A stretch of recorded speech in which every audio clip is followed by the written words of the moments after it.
Değerli arkadaşlar merhabalar. Nisan ayı bireysel emeklilik fon bülteni videosuyla karşınızdayım. Bu ay %8,18'lik ciddi bir performans geldi. Bundaki en büyük etken yerli hisse senetlerindeki ciddi ataklar.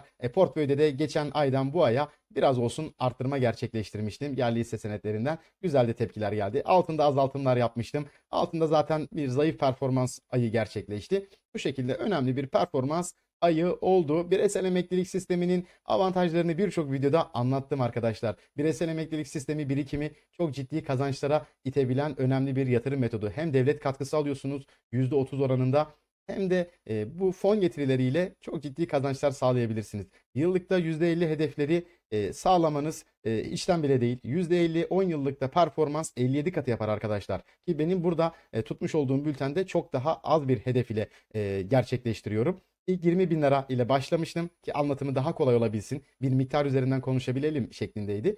Bunun üzerinde ise her ay düzenli olarak 500 liralar eklemeler. Tabii ki enflasyona bağlı olarak da %20 oranında arttırıyorum burada yıldan yıla. Bakın bu kırmızı ile görmüş olduğumuz ilave yatırılanın üzerinde turuncu ile görünen bölge ise ilave ödenenin kazançlılığı. Oldukça ciddi bir kazançlılık veriyor arkadaşlar. Ne kadar kırmızı bölgenin üzerinde fon getirisi bulunmakta. Hatta bu ilk 20 bin lirayı görüyorsunuz. Bu ilk 20 bin liranın şurada yeşil çok ciddi bir kazançlılığı var. Çünkü burada 500-500 biriktirmeye başladığımız için güçlenmesi biraz daha uzun sürüyor. Başlangıçta önemli bir miktar ile dahil olmak ileride çok daha önemli kazançların kapısını açmakta. İlk yatırılanın hedefini şöyle göstermek istiyorum size. 378 bin liralık bir ilk yatırılanın hedefi var. İlave yatırılanın hedefi ise 923 bin liralık ilave yatırılanın hedefi var. Bakın devlet katkısı burada sadece pastada çilek kısmı kalıyor. Ne kadar daha az bir bölümü.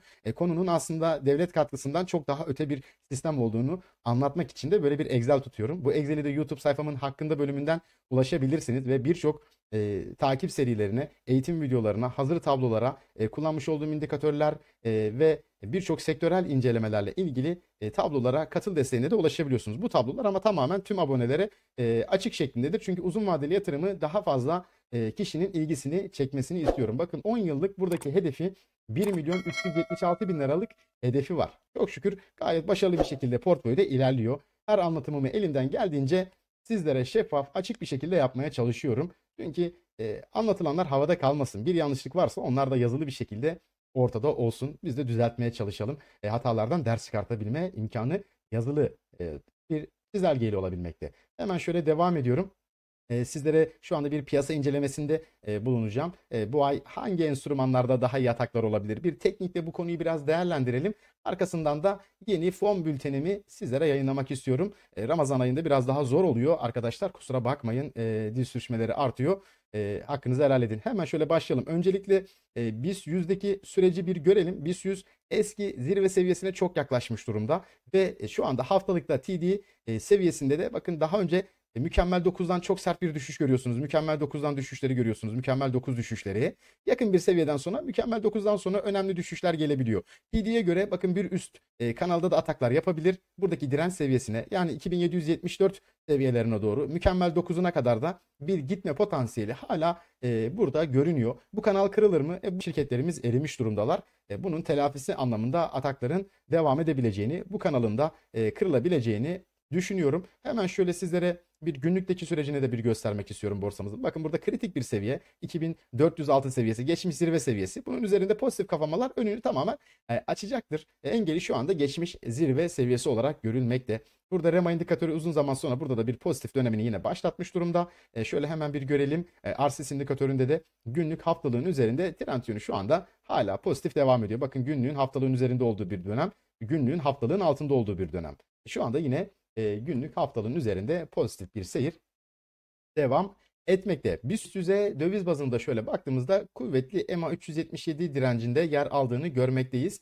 Tabii ki asıl rallileri için EMA 55 ile 144'ün kesişimini görmemiz lazım.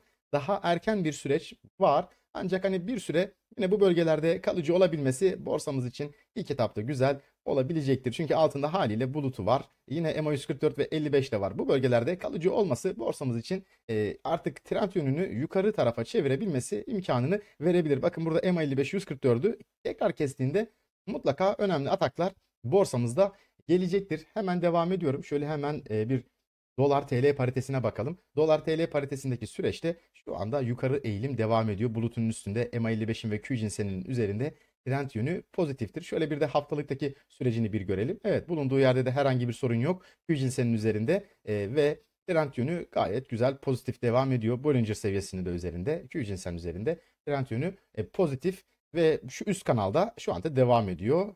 Şu anki politikalarla da haliyle dövizin yine yukarı seyri de devam edebilir. Hemen şöyle devam ediyorum. Altın onsuna bir bakalım. Altının onsunu daha önceki şu geçmiş zirve seviyesinden bir geri dönüş olabileceği ile ilgili bir Twitter'da da yayında bulunmuştum. Bakın kritik bir seviye. Daha önceden de buradan mükemmel 9'dan zaten geri dönmüş. Şu anda da bu seviyeden bir geri dönüş oldu. Q-Ginseng seviyesine bir destek olarak geri döndü. Bulunduğu yer itibariyle güçlü destek bölgesinde yer alıyor. Ons altın herhangi bir sorun yok. Bakın Bollinger seviyesi de burada altında destekte. Bir düzeltme süreci oldu. Bu bölgeden tekrar güçlenip atak yönünü yukarıya verebilir. Teknikte bir problem yer almıyor. Hemen şöyle bir bakalım. MA55'inin üzerinde günlükte de herhangi bir sorun yine görülmüyor. Bulut burada yine destek pozisyonunda. Şu anda ons altın pozitif. Hemen devam edelim. Gram altın TL bazında ise bakın Q-Ginseng'in MA55'in üzerinde, bulutunun üzerinde yukarı trendi devam ediyor. Herhangi bir problem yok. Burada geçmişinde bakın burada 969 lira bir direnç şeklinde gösteriyor. Trend yönü pozitif devam etmekte. Hemen yabancı borsalara bir bakalım. Hızlı hızlı devam edeyim. Yabancı borsalardaki süreci şöyle haftalıkta göstermek istiyorum asıl. Burada yabancı borsalarda süreç bakın çok sert bir düşüşü olmuştu. Bunun tepkisini için portföyümde bir azaltmaya gitmemiştim. Ama bulunduğu bölgelerde Bollinger seviyesi direnç görevi görüyor. Kritik bir bölgedir Bollinger seviyesi. Bakın Bollinger'ın üstündeki trendi görüyorsunuz. Ne kadar kuvvetli. Burada bir negatif sonra pozitif. Kırılım yok. Nereye kadar? Şuradan başlıyor trendi. Trendinin başladığı yer burası aslında. Çok ciddi bir trend verebilmiş. Nereye kadar? Bu bölgelere kadar trend vermiş. Şimdi bu direnç bölgesi olarak yer alıyor. Kritik bir bölge. Yine S&P'de de bir burada Bollinger'ın altına atma durumu var. Kritik seviyeler burada yine yer almakta. DAX zaten oldukça aşağı attı. Bollinger'ın altında. MA55'in de altında. Kritik bir bölge yaşıyor DAX'ta. Evet arkadaşlar, bu bölümü tamamlamış oldum. Artık yeni fon dağılımıma geçebilirim. Umarım faydalı oluyorumdur. Videoyu beğendiyseniz beğenmeyi ve bir de yorumda bulunmayı unutmayın. Sizlerin destekleri, beğenileri bana da motivasyon sağlıyor. Ben de elimden geldiğince anlatımlara gayret ediyorum. Evet, yeni fon dağılımında burada altın katılım fonuna tekrar geri dönüş yapıyorum. Ziraat portföyün %10 oranındaydı portföyümde kıymetli madenler. Bunu %25 oranına ciddi bir yükseltme gerçekleştiriyorum. Hemen üzerinde Allianz Yaşam'ın karma emeklilik fonunu görüyorsunuz. Uzun vadede önemli kazançlılıklar da sağlatan bir fon. Bakın %76'lık performansı var ve aslında 5 yıllık performansı çok istikrarlı bir fondur. Bu fonda %15 oranından ise bunu da %10 oranında çektim. Bakın 5 yıllık kazançlılığı %487'lik bir kazançlılık var. Hemen devam ediyorum. Cigna Sağlık emekliliğin birinci hisse senedi fonu, yerli hisse senedi %30'dan %25'e çekiyorum. 5 puan daha azaldı. Hemen yukarısında FIBA emekliliğin İstanbul Portföy Dinamik Değişken Fonu %35 orana sahipti. Bunu ise %25'e, bunda da bir 10 puan azaltım gerçekleştirdim. Son olarak ise burada FIBA emekliliğinin yine Osmanlı Portföy Değişken Fonu vardı %10 oranında. Bunu ise daha güvenli olarak görmüş olduğum Tacirler Portföy Borçlanma Aracı Fonu ile değiştiriyorum. Bu fonun %32'lik bir performansı var yıllıkta. Oldukça istikrarlı, risksiz bir fon. 3'tür. Valör satış süresi sadece bir gün.